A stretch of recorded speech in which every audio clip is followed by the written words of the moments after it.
या सेक्युलर मतदाराला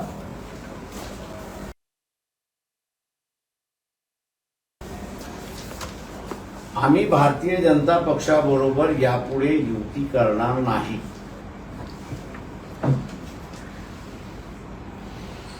असं आश्वासित करावं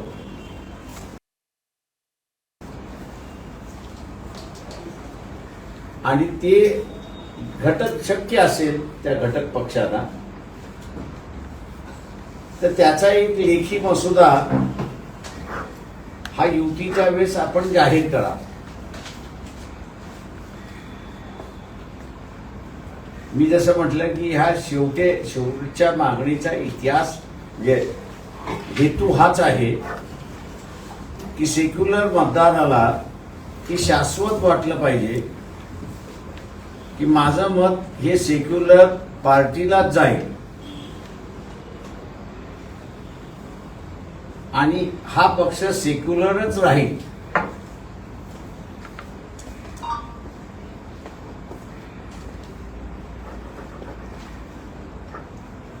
ही त्याला खात्री देण्याचा प्रश्न होता.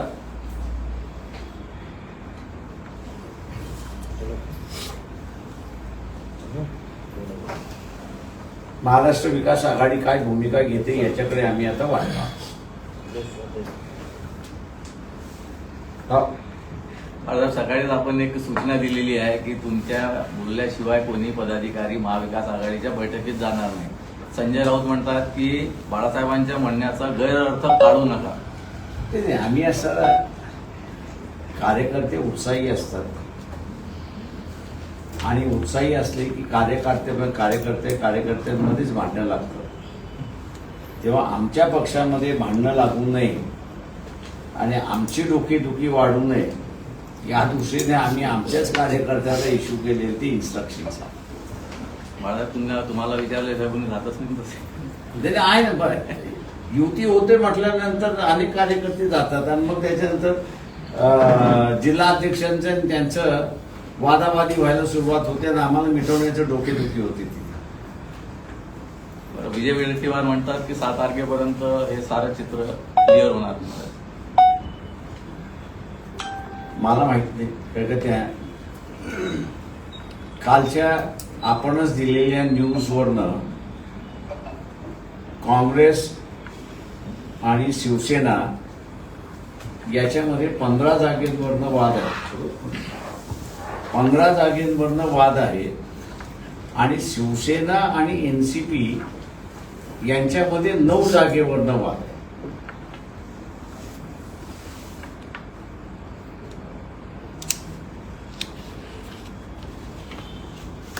आता यांचं हे रिझॉल्व 7 तारखेपर्यंत होणार असेल तर स्वागतार्ह असावी त्या ठिकाणी.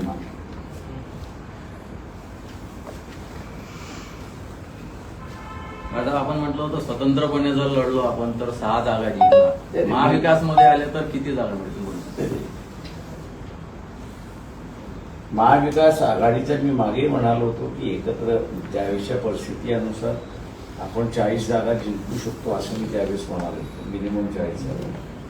परवा दिवशी मला असं प्रेसने असंच विचारलं की समजा युती झाली नाही असं करून चाला आणि तुम्हाला एकटं लढावं लागलं तर या स्थितीमध्ये तुम्ही किती जागा जिंकू शकता. ते मी त्यांना असं म्हणालो की मिनिमम 6. आणि एकंदरीत परिस्थिती जर बघितली तर ही निवडणूक वंचित बहुजन आघाडी आणि बीजेपी यांच्याच मधला असताना सामना होईल अशी परिस्थिती. बाळासाहेब 6 जागा जर वंचितच्या निवडून येतील तर महाविकास आघाडीच्या जागा किती पडतील वंचित म्हणून? त्या जागांचा आकडा किती असेल?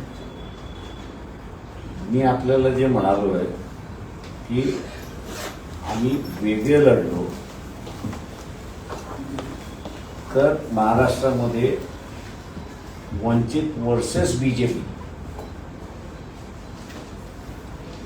अशी लढत आहे. आणि अशा लढतीमध्ये कोणाच्या किती पडतील याच्यापेक्षा आम्हाला किती कमी करण्याचा प्रयत्न होईल हा त्याच्यातला भाग. बाळासाहेब पुन्हा हा, बोल. बाळासाहेब, तुम्ही म्हणता की तुमची लढत भाजपसोबत होईल, म्हणजे महाविकास आघाडीची महाराष्ट्रात ताकद नाही असा याचा अर्थ समजायचा. एक लक्षात आपण ठेवलं पाहिजे,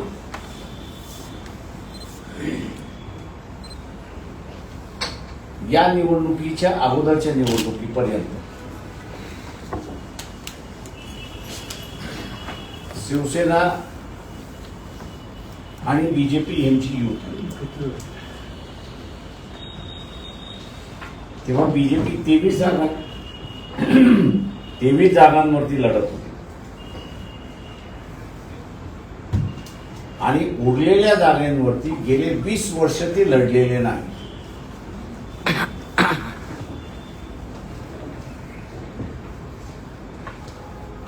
दुसरं असं आहे की काँग्रेस आणि एनसीपी हे सुद्धा 2004 पासून एकत्र लढतायत अशी परिस्थिती आहे. त्यांचा समझोत्याचा फॉर्म्युला तोच, त्यांचा सीट शेअरिंगचा फॉर्म्युला सुद्धा तोच. त्याच्यामुळे ज्या मतदारसंघामध्ये काँग्रेस लढली नाही तिथे त्यांचं एक्झिस्टन्स फारच कमी आहे आणि ज्या ठिकाणी एनसीपी लढली नाही त्या ठिकाणी त्यांचं एक्झिस्टन्स फारच कमी आहे. आम्ही असणारा त्या सगळ्यांना असं म्हटलंय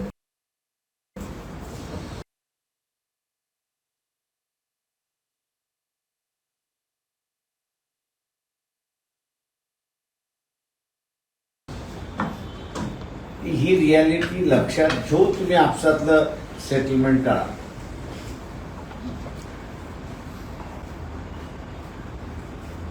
बाळासाहेब, एकंदरीत परिस्थिती पाहता असं वाटते का की तुमचं त्यांच्याशी जमेल असं? आमचा शेवटपर्यंत तिथला 4 ते 5 जागा आम्ही देऊ शकतो.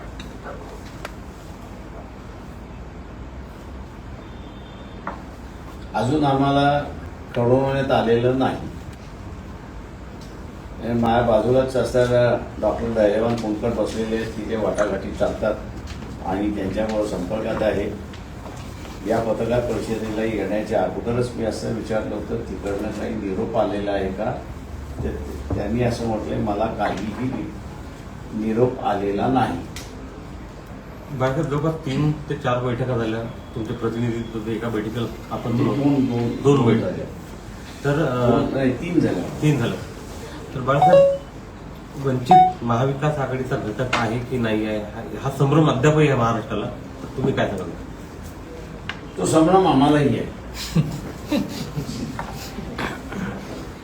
की आम्ही निमंत्रक आहोत की घटक आहोत, तो संभ्रम आम्हालाही आहे.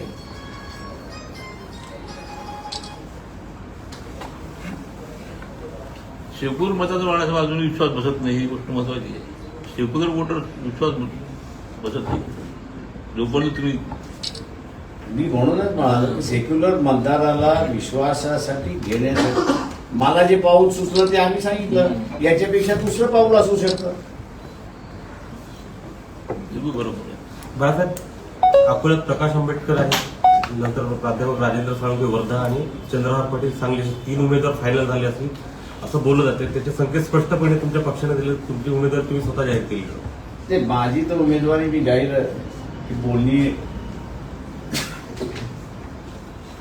ही बोलणी होण्याच्या अगोदरच जाहीर केली होती.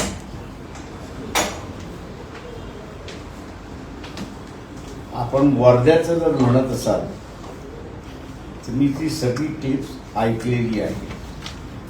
म्हणजे काही त्यांनी वक्तव्य केलेलं आहे. त्यांनी असं म्हटलं की आम्ही आमच्या अध्यक्षाला लिहिलेलं पत्र आहे आणि त्या अध्यक्षाच्या पत्रामध्ये आम्ही उमेदवाराचं नाव सुचवलेलं आहे आणि त्या बैठकीमध्ये आग्रह धरा की वर्धा आपल्याला मिळालं पाहिजे, हा त्या पत्राचा आशय आहे. दुर्दैवाने त्या आशयाचं असं धरलं जाते की आम्ही म्हणजे वर्धा डिस्ट्रिक्टनी कॅन्डिडेट घोषित केलेला आहे. जी काही आमच्या कार्य करण्याची जी पद्धत आहे त्या ह्याच्यामध्ये जिल्हा कमिटीला उमेदवार डिसाईड करणं किंवा डिक्लेअर करणं हा दोन्ही अधिकार आहे.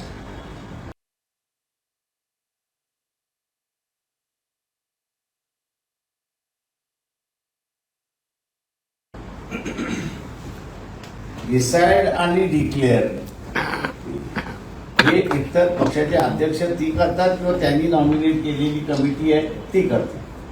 हे डिसाईडच केलेलं नाहीये. त्यांनी पक्षाध्यक्षांना लिहिलेलं पत्र आहे की आमची बैठक झाली, आमच्या बैठकीमध्ये अमुक अमुक उमेदवार आहे, हे योग्य आहे, आपल्या पक्षाच्या वतीने ते लढणार, पक्षाचे सभासद आहे धरा, असं ते आशयाचं पत्र आहे. बरं, चंद्रहार पाटलांच्या संदर्भात काय? आणि 8 तारखेला आमची भूमिका त्याबद्दल क्लिअर करणार. सध्याच्या परिस्थितीत किती जागा आता डिक्लेअर झाल्या आहेत वंचित? कोणाच्या? 0. मी एक बाळासाहेब, महाविकास आघाडीसोबत जर जमलं नाही तर किती ठिकाणी आपण म्हणजे वंचित बहुजन करून लढणार आहात राज्यात? कमिटी बसून डिसाईड करू पुढचं ऍक्शन. बाळासाहेब, देशभरात आणि प्रामुख्याने महाराष्ट्राचा विचार केला तर नरेंद्र मोदींच्या विरोधात एक रोखठोक भूमिका जी आहे ते आपण घेत आहात. त्यांनी काल त्यांची उमेदवारी जाहीर झाली वाराणसीमध्ये. नरेंद्र मोदी वर्सेस प्रकाश आंबेडकर हा सामना पाहायला मिळू शकतो का थेट? मी आपला अकोल्यातच लढणार. त्यांनी अकोल्यात येऊन लढावं माझं म्हणलं, मग आपले सामने बोलला. बाळासाहेब, राजकीय पक्ष जे आहेत ते ईव्हीएमच्या संदर्भात संभ्रम आहेत आताही, परंतु बॅलेट पेपरचा आग्रह धरत नाही आहे. आणि नरेंद्र मोदी म्हणतात की बा अबकी बार 400 पार, तर कशाच्या आधारावर? 7 तारखेला ईव्हीएमच्या संदर्भातलं एक डेमॉन्स्ट्रेशन होणार आहे असं मी ऐकतोय मुंबईमध्ये. ते होईपर्यंत मी जरा थांबणार आहे आणि त्याच्यानंतर मग मी आमची भूमिका आम्ही या सगळं हे करू.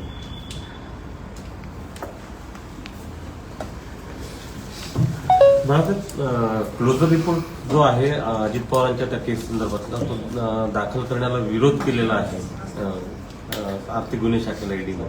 तर त्यांच्यावरती टांगती तलवार अद्याप कायम आहे असं तुम्हाला वाटतं? ते माझं म्हणणं असं आहे की घोटाळा झालेला आहे हा बरोबर आहे. अधिकारी त्याच्यामध्ये जे आहे तेही पुढे आलेले आहेत.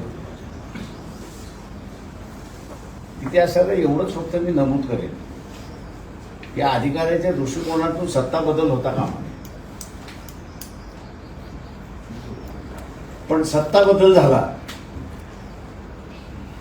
प्रॉपर ड्युटी न करण्यासाठी त्यांना जी काही कायदेची सजा आहे त्याला आग्रह आमचा पक्ष धरणार. त्याच्यामुळे मी सगळ्या अधिकाऱ्यांना म्हणतो, एक तर तुम्ही इन्क्वायरी करू नका, करणार असाल तर खऱ्याने करा. उगीच कुणीतरी सांगतायत कुणीतरी हे करताय नाही. सुप्रीम कोर्टाने एका मॅटरमध्ये व्हेरी क्लिअर कट एक जजमेंट दिलेला आहे. तुमच्यावर प्रेशर येत असेल तर तुम्ही तिथे नोटिंग करा. We are there to protect. संविधानाने तुम्हाला असा प्रोटेक्ट केलेला आहे हे बरोबर आहे, पण कोर्टही आश्वासन देते की आम्ही तुम्हाला प्रोटेक्ट करायला तिथे बसलेलो आहोत. हे 2 आश्वासन असल्यानंतर अधिकारी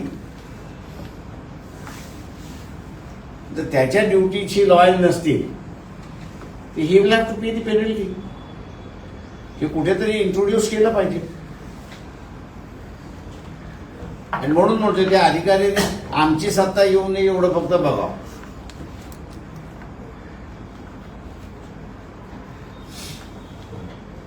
महाविकास आघाडीची मुंबईला जी बैठक आता होणार आहे 6-7 त्याचं निमंत्रण वगैरे काय आलं आहे? बैठकीचं नाही निमंत्रण आलेलं आहे. शरद पवारांनी चर्चेला बोलवलं एवढं निमंत्रण आहे. ते मी त्या दिवशीच म्हणालो की 6 तारखेचं बैठकीचं शरद पवारांचं निमंत्रण आहे. नाही, म्हणजे शरद पवारांचं वैयक्तिक निमंत्रण आहे तुम्हाला की 6 तारखेला? आता त्यांनी म्हटलं बैठक, त्यांनी म्हटलं आपण भेटता येईल का, म्हटलं बाई म्हटलं भेटता येईल. तारीख 6 तारीख. 6 ना? बाळासाहेब, भाजपा म्हणते या बाबकी बार 400 पार आणि आतून जे घाबरलेले आहेत त्याच्यामुळेच अमित शहा अकोल्यात येत आहेत 5 तारखेला.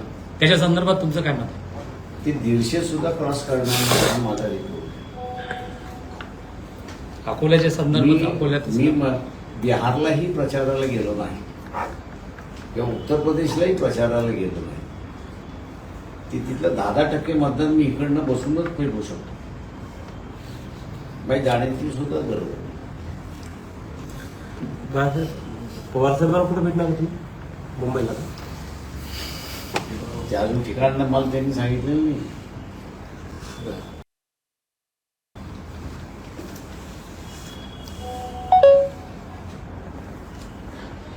पण मुंबई सोडूनच असेल असं मला वाटतं. मोदी बागे? मोदी बागे तर मी नेहमीच जात असतो. उद्धव ठाकरेंसोबत लाईव्ह आहे. 2 मेवण्या राहतात तिथे, एक नाही 2. त्याच्यामुळे जाता आता तर हाय बाय चाललेलंच असतं आमचं. अच्छा. बाळासाहेब, 5 तारखेला अमित शहा अकोल्यात आहेत. कशासाठी येत असतील? ही बैठक अकोल्यातच का?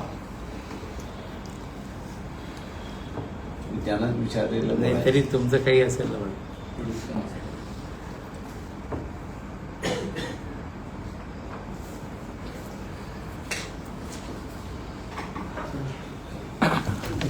तुम्ही थँक्यू.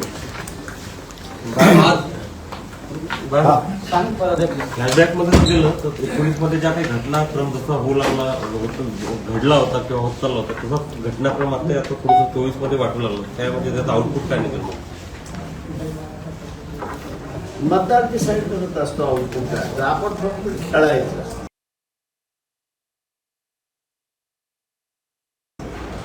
मतदार डिसाईड करतो की मधून घ्यावं.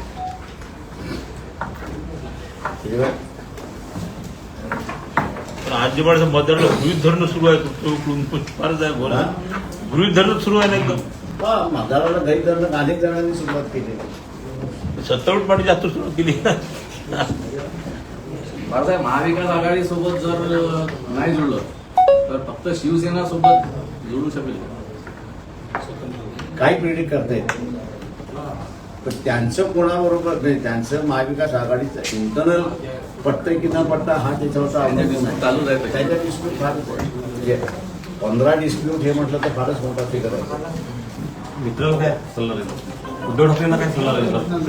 काय सल्ला नाही बाबा. सगळे बाळासाहेब, मुख्यमंत्र्यांना उपमुख्यमंत्र्यांना शरद पवारांनी जेव्हाचं आमंत्रण दिलं होतं त्याच्यात काय लावलं होतं?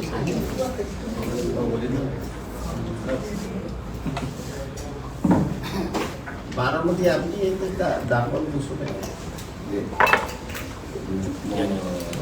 तिघही आलेली आहे. फार मी मागे म्हणालो होतो की त्या ह्याच्यामध्ये फार काही रीड करू नये त्या विषयी. बारामती संभाव्य काय दिसतोय? बारामतीत जर ननन भावजया जर उभ्या राहिल्या, सुनेत्रा पवार आणि सुप्रिया सुळे, तुम्हाला काय वाटतं? तुमचा एक अनुभव पाहतो.